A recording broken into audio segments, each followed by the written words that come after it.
Cristina, you say research proves that diet products do have a negative effect on teenagers. Can you tell us why you feel that way?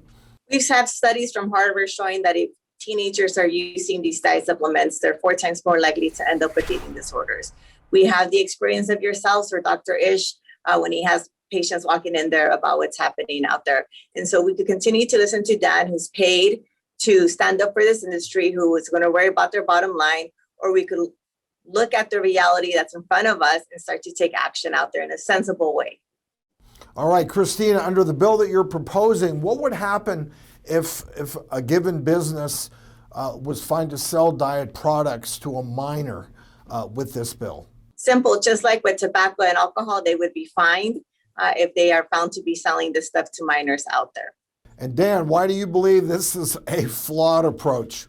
The fine that the Assemblywoman proposes is 4 to 5 times that a storekeeper would get for selling tobacco or alcohol to a minor. Let's think about that.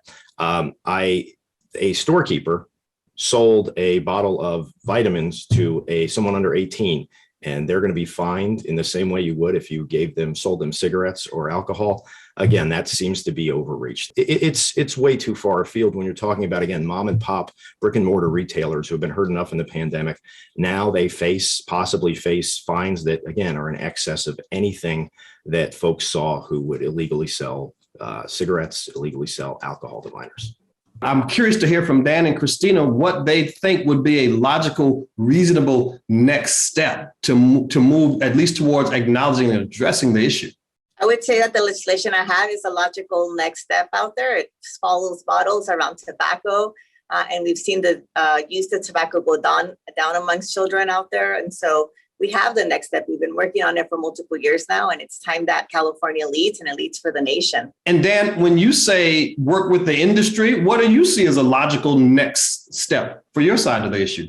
Dr. Major, I think that you have to address specific problems. You can't just go, everything is bad, we need to ban it and make life miserable for everybody, because what about the folks who safely use a product every day? If there's a specific problem, report it in. That hasn't happened. Like we said, we FOIA'd the FDA system. There's not a single record of an eating disorder tied to a dietary supplement.